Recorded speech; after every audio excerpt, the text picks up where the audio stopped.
Alright, so this will be my video about the Zodiac killer from the late 1960s, early 70s in Northern California.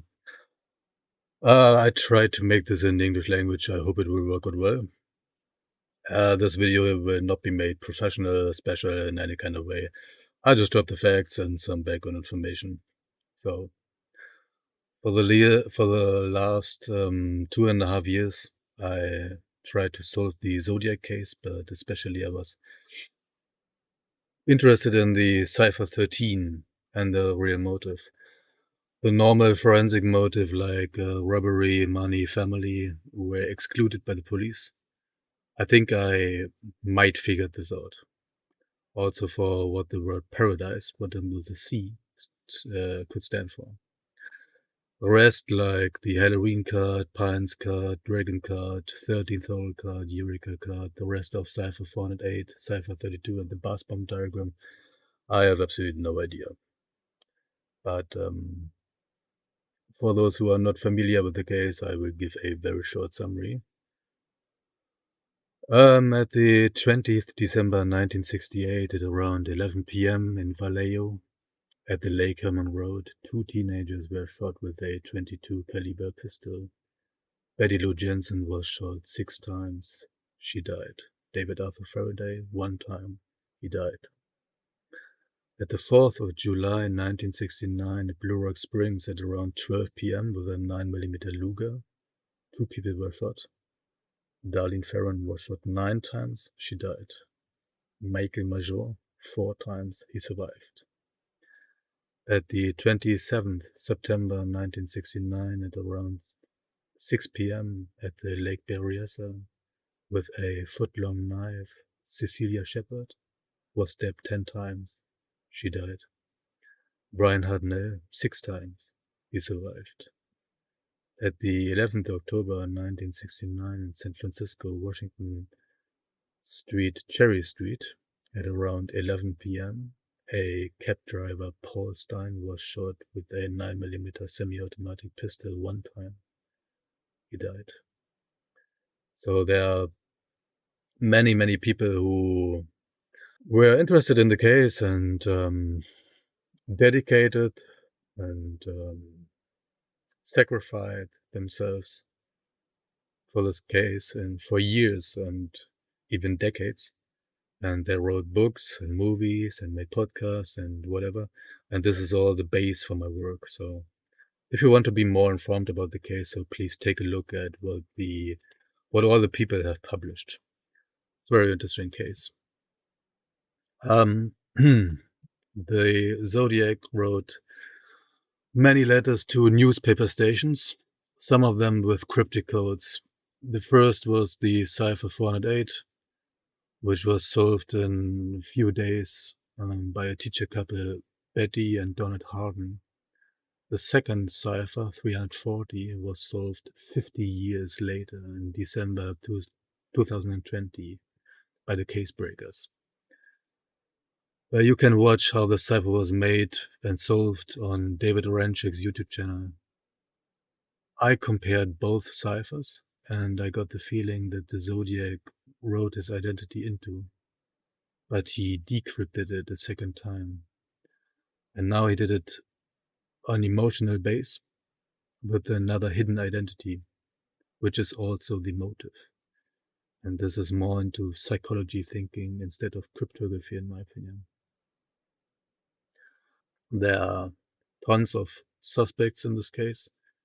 To name a few, it's Arthur Lee Allen as the main suspect, then also Richard Gajkowski, Richard Marshall, Gary Francis Post, and many, many, many, many others. So I read all letters, watched the David Fincher's 2007 movie about the Zodiac, or not about the Zodiac, about Robert Graysmith, the cartoonist. Yeah, and this movie was made as original as possible to the actual incident. Then the 2007 documentary with Michael Major and Brian Hartnell in it, and the 2008 documentary His Name Was Arthur Lee Allen. After going through all this, I had one feeling, one motive, and one motivation, which emerged. 2 ciphers are solved, 2 ciphers are unsolved. To solve the Cipher 13, I made one assumption. The assumption is that every symbol stands for one letter. So, for example, I use Batman's Master. This is just a villain from a comic. And Batman's Master fits because it has 13 letters. 3 times an A, 2 times a T, 2 times an M, 2 times an S, rest 1 time. The Cipher 13 of the Zodiac has 13 symbols, 3 times this X, 2 times M, 2 times N, 2 times A, 2 times the rest 1 time. In a forum post, a user named Tahoe27 mentioned an old 1948 Tim Holt comic with a story of Lady Deathwheel, where the words by fire, by rope, by gun, by knife appeared. And this is also a detail in the Halloween card, and also on the door of the common gear after the Lake Berryessa attack, which the killer rode onto. I found out that there are many old comics available to read online, so I searched through some of these and took notice whenever there was something interesting. I recognized that in some of the pages, readers wrote letters to the editor. And I thought, the Zodiac liked writing letters to newspapers. The Zodiac liked reading comics. The conclusion is, the Zodiac might have written letters to the editors in comics. And so I searched for this before 1969 with the real names of the usual suspects. In the Batman comic from 1940, in the issue 206 on page 22, I found one. And the author of this is Greg Marshall. The suspect, Greg Marshall, is also known as Richard Marshall and has other names. And if I researched correctly, he was in that area of Colorado during this time. I'm not sure. And he is a suspect because he was a movie presenter. He liked the book The Most Dangerous Game from Richard Connell in 1932. He had a basement, which was rare during that time, and the Zodiac claimed to have a basement as well. And he lived near the incident of the cab driver Paul Stein in San Francisco. So I rushed through many, many comics, collected as many details as possible, like symbols, phrases, names, whatever, anything, everything. And in my opinion, it's better to collect 1 million things and treat them as a coincidence instead of making one false correlation. Also in the Batman comic 1940, there's a Catwoman, let the cat licking stamps from the envelopes. This is a story Donald Lee Cheney mentioned in the 2008 documentary His Name Was Arthur Lee Allen, that he did this for Allen. And he was a former friend for long years. And Cheney said that Arthur Lee Allen would be the Zodiac. I read this also in this story I read also in a comic after 1969 somewhere, but I forgot to notice it, so but it doesn't matter.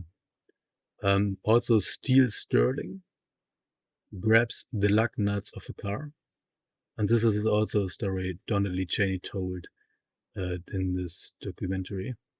There's the woman Kathleen Johns, who said that she and her baby were abducted exactly that way with the lug nuts by the Zodiac. And then I was stuck for weeks and months, but I didn't really think about it. I read in forums that the Zodiac liked to use English words instead of American words, so I searched for British comics, like Eric the Viking. There are lots of slaves in it. Then I read Karl, the Viking from 1964. There's a phrase, the most dangerous prairie man, where Karl is hunted by a giant man who is the owner of an island who loves hunting humans. Also later came up the phrase by fire, when people were burned in a cave. This phrase about the most dangerous game. This appeared also in other comics as well. So, for example, The Brave and the Bold, Detective Comics, and also Adventure Comics. I searched then for the topic of Vikings and figured out one symbol. The symbol here looks a little bit like the symbol in the Halloween card. And it means nothing more than good luck. The Zodiac misspelled many words on purpose. One is that he used Paradise written with a C, and I searched for this in the internet, and I read Paradise with a C in the book Romeo and Juliet by William Shakespeare, in a special edition, I think, because in other editions I found it with a double S, with a normal S. There's an Old English language from 700 to 1200, Mid English from 1200 to 1500, and New English from 1500 up to now. A writer named Richard Lovelace wrote also Paradise with a C, and I have no idea if this here is misspelling or this is just the older language. But I do think that the Zodiac liked the older language. Later I read Don Quixote de la Mancha by Miguel Cervantes, because this was on the Dragon card mentioned. It's, I think, the most sold book ever. The motive's pretty interesting from Don Quixote. I think, in my opinion, everyone should read this. So it's about Don Alonso, who is who wants to be Don Quixote, and he wants to behave the good old values, and he's fighting against the new things coming up in society. And he thought that the windmills are opponents. And this is a nice metaphorical, or like a symbol of he didn't see the windmills. He thought that the windmills are opponents because it was something new, and he had problems with it. And I do think that every human being has it. And I do think for our century, the new things coming up we will fight against will be the artificial intelligence. Also read The Headless Rider from Sleepy Hollow by John Irving, and there was nothing. Then I did a longer pause and I thought, what would the Zodiac do on normal base? Because before I was thinking that he liked, or he would do his identity into something big like some gods or kings or something, but that did not really work out. So I tried to use the opposite. He seemed to have a normal job because he was active on weekends and special days. So what does he do? He comes home, reads newspapers, and watches TV. And so I searched for movies in the 60s and also TV series, especially crime series in the 60s. The first one appeared was FBI from 1965. It was available in German language, fortunately. And so I watched FBI.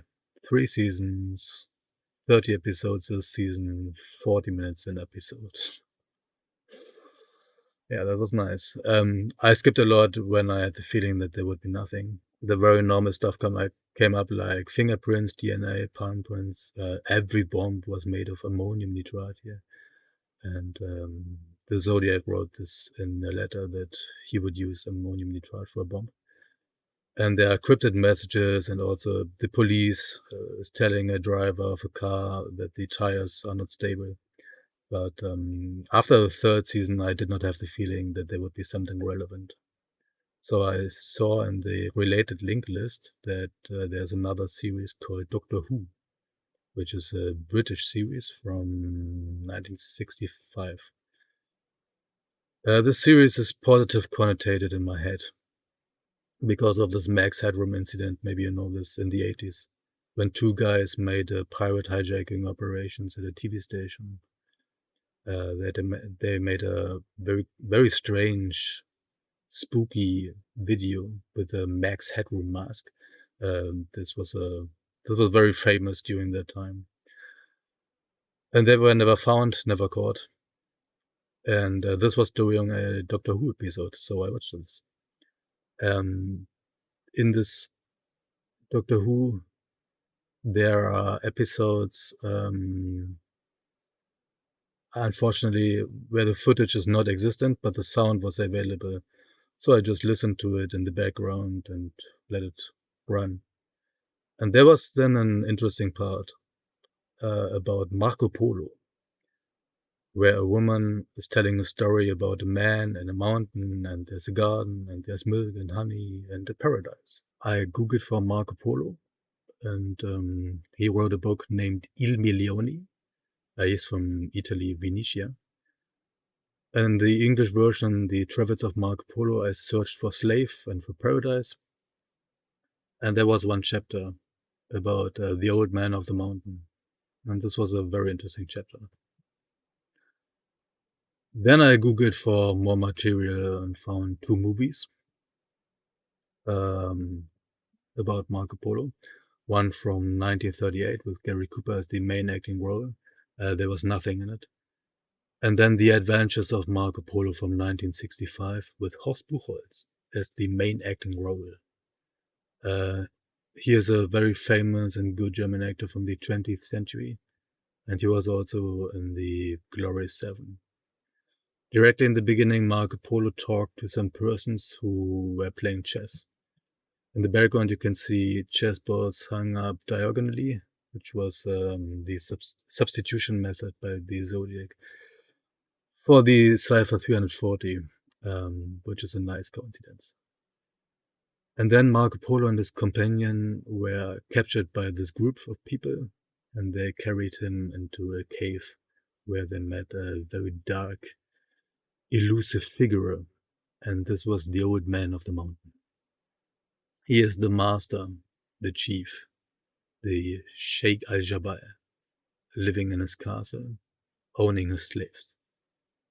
In the next 20 minutes, it's all about this master and his slaves.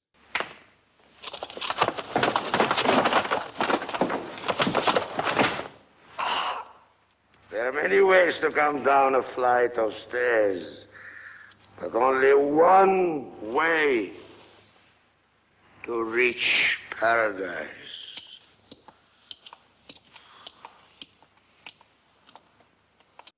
In the book of Marco Polo, it is said that the old man of the mountain drugs his slaves, bring them into a garden, and then they wake up and find themselves in a beautiful world with rare animals, delicious fruits, every fragrant shrubs, paintings, ornamented works with gold, streams of milk, wine, honey, pure water, well-dressed people, women singing around, dancing, and so on.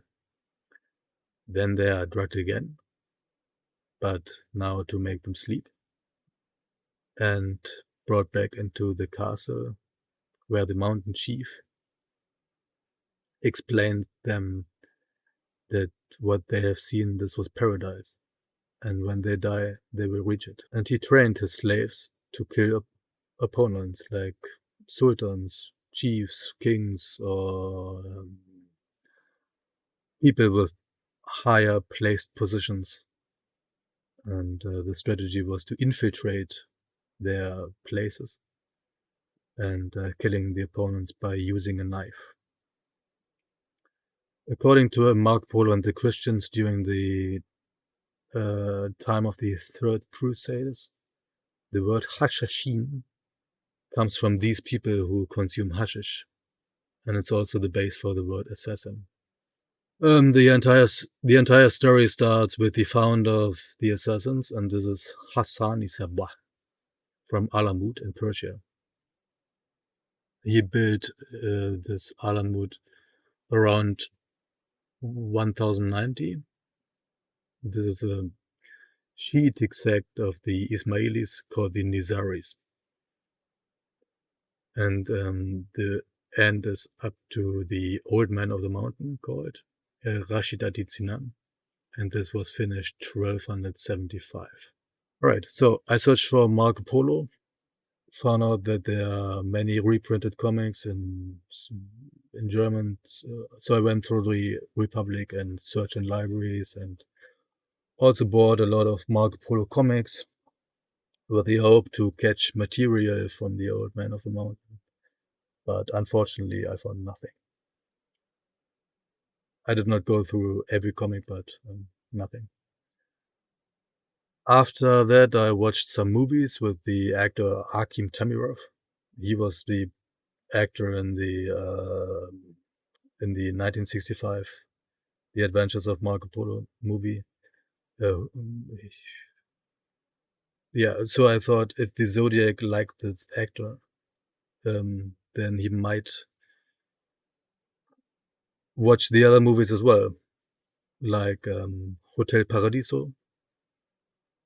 There was nothing. Then one or two other movies I forgot, and then Lieutenant Robin Crusoe USN, which is in my opinion the worst movie I've ever watched in my life.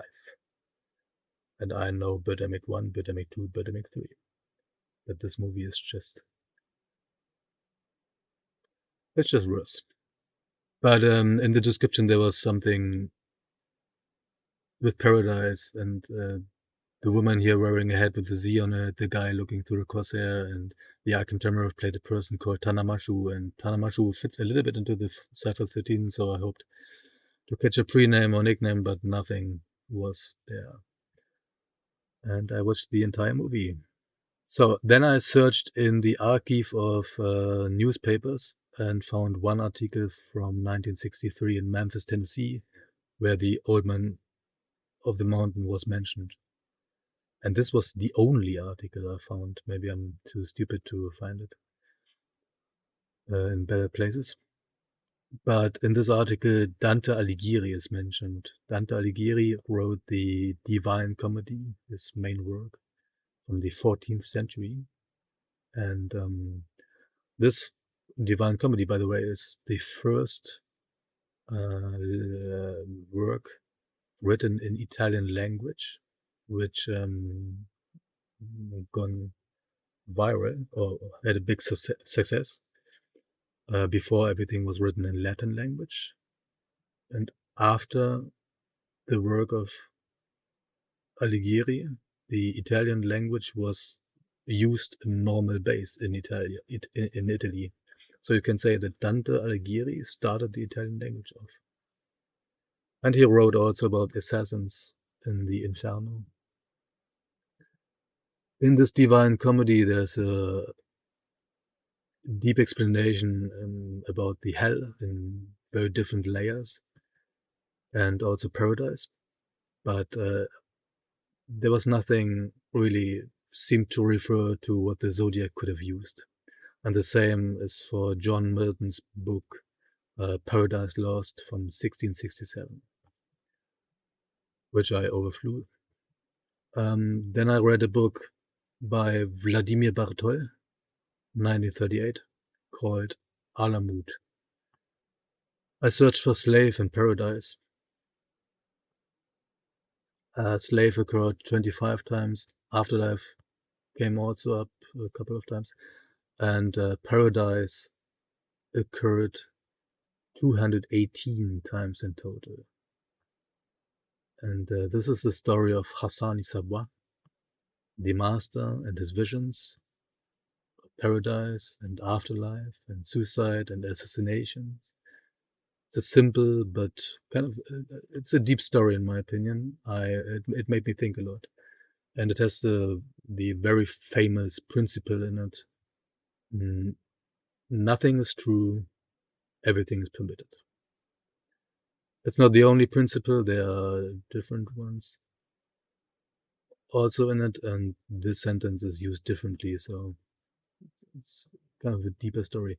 But the problem with the book is that I found nothing which fits into the Cipher 13. And then later I found out that this book was published in 1938, but in Slovenian language, and it was translated in 2004. So it's way too late because after 1969. And it's said that Osama bin Laden uh, from 9/11, 2001, could be inspired by this book also because it was published in Iran 1995, short before bin Laden began his activity. It is said that bin Laden could be influenced by this book. Friedrich Nietzsche had that sentence also 2 times in his book. Then I read Stanley Elkin, The Living End, which is also about Paradise and other books from him. Also read William S. Burroughs, who wrote about Hassan and Paradise. He's a very strange character. He shot his own wife by playing Wilhelm Tell.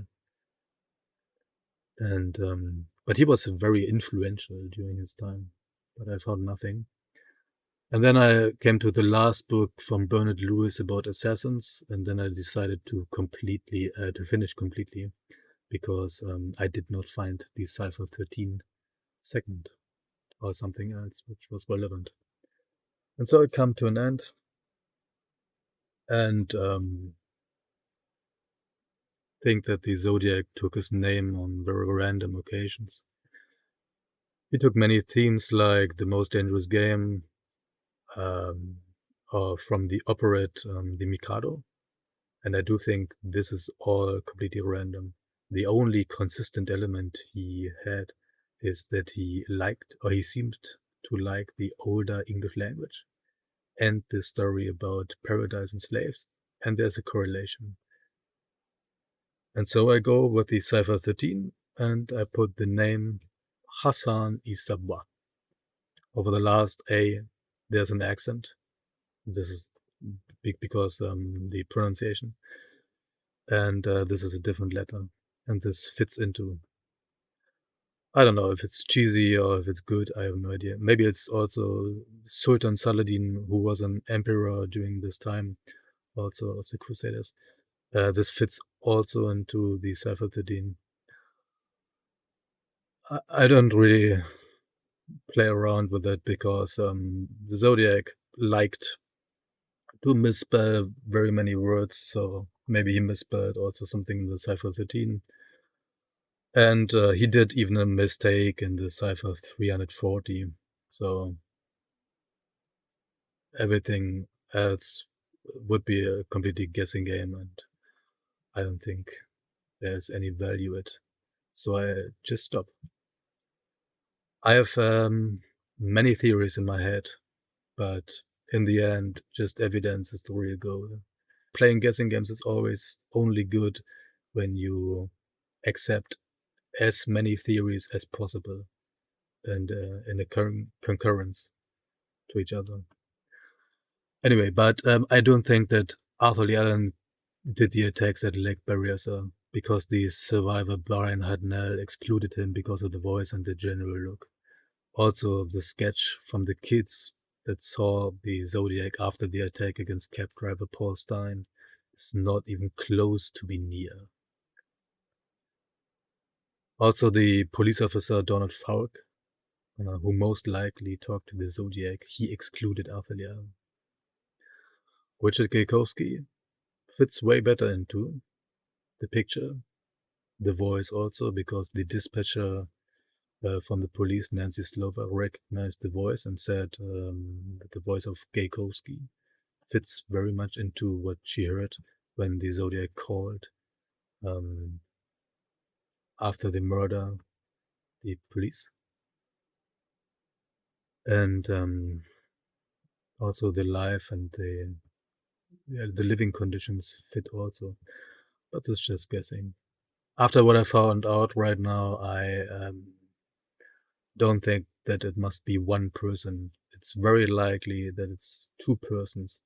One is the Zodiac, who seems himself as the old man of the mountain, or the assassin, the founder of the assassins, or the master of the assassins, who does nothing but trains them, and the slaves is the assassin, and the assassin was doing the job for the Zodiac, and this is so there's a difference between the Zodiac and the Zodiac killer, two persons, could be, in my opinion. And if you listen to Arthur Lee Allen in that interview with Rita Hartman in 1991, Arthur Lee Allen said here that he is not the Zodiac killer, and he emphasized on the word killer very oftentimes, very much. I'm not the Zodiac killer. I know that. I know that deep in my soul. No, I'm certainly, most certainly not the Zodiac killer. And he sounds very convincing, in my opinion, when he says this. So he also talks negatively about others and seems emotionally very a little bit histrionic and whiny. Yeah, playing guessing games is always a good idea, but it's needed two or more thoughts for one theory, and it's required because to not let set priority unintentionally arising, which causes a bias. So instead of doing wild speculations, I would love being in the basement of Arthur Lee Allen or any other suspect and go through all of this material there. In that basement of Arthur Lee Allen in 1991, there were found pipe bombs, similar to what the Zodiac in the letter described. Also material about the Zodiac case from the media. So maybe he just forgot these things to put out, or it was an emotional relief. And he felt stronger because of that material surrounding him. The Zodiac built up a second identity, so the probability, in my opinion, is very high that he wants his second identity stronger. And so he let the essential material surrounding him. And that's why the books and the magazines and the comics there in the bookshelf could bring some answers. And if there are books about crusaders, Marco Polo, Hassani Sabah, the old man of the mountain, Rashid Aditya, if there are magazines, comics, notes, or the video games of Assassin's Creed, then it would be, in my opinion, enough to evaluate it as evidential. He claimed to have 37 people killed. With the name Zodiac, I think it was 5 murders by 4 different attacks. The name Zodiac is random, just a branding. The attack at Lake Berryessa was done by knife, despite of having a loaded gun wearing by the killer. Maybe it was because of the Tim Holt comic sequence he wanted to use by knife, but also it could be the theory that it was an assassin's attempt. So this was done by knife because the assassins in the history did most of the killings by knife. And it's strange because on the last attack against Paul Stein, the perpetrator used a gun. Maybe because the determination, according to the logbook of the cab, was one block before. It was a Maple Street, Washington Street.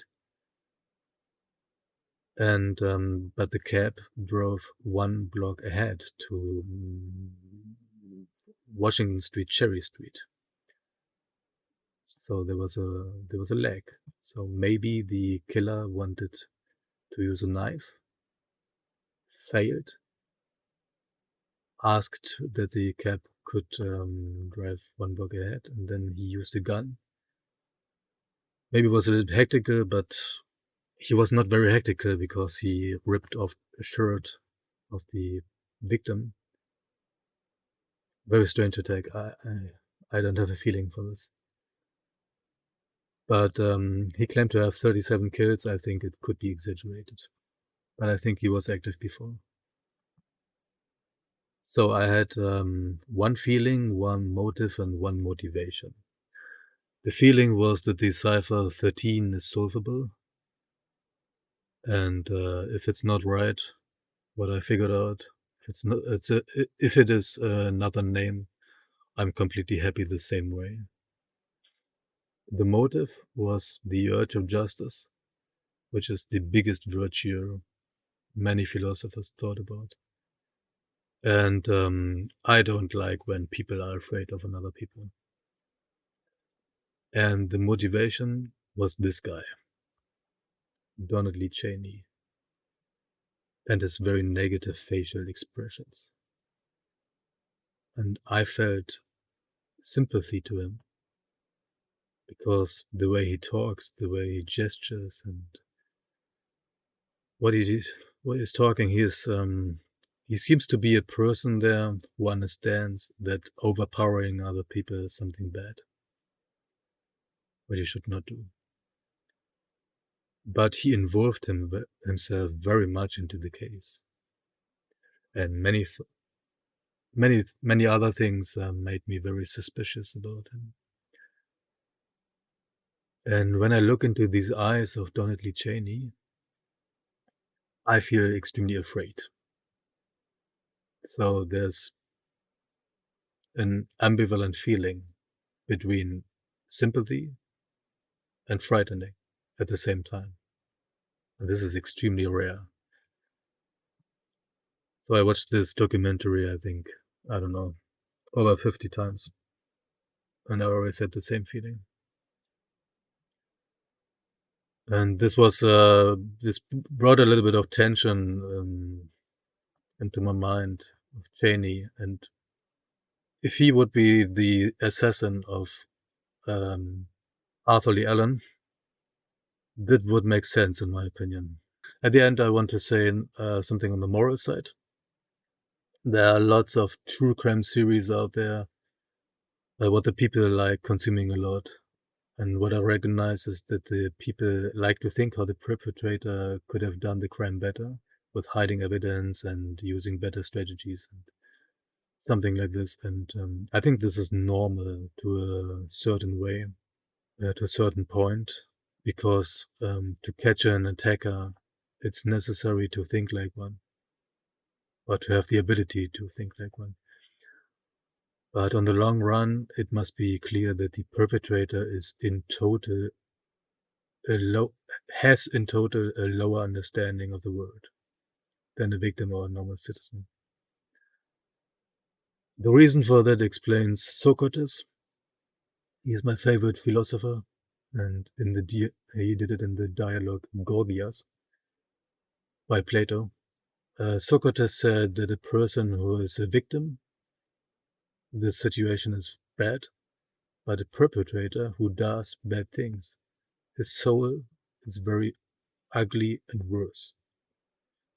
And he compares it with a disease where the sick person needs to be healed. The same way a person who did bad things must get punishment to get rid of the evil in the soul. And then David Hume, Scottish philosopher from the 18th century, he said that every rational thought has a base in the emotions or sensuals. He calls it perceptions.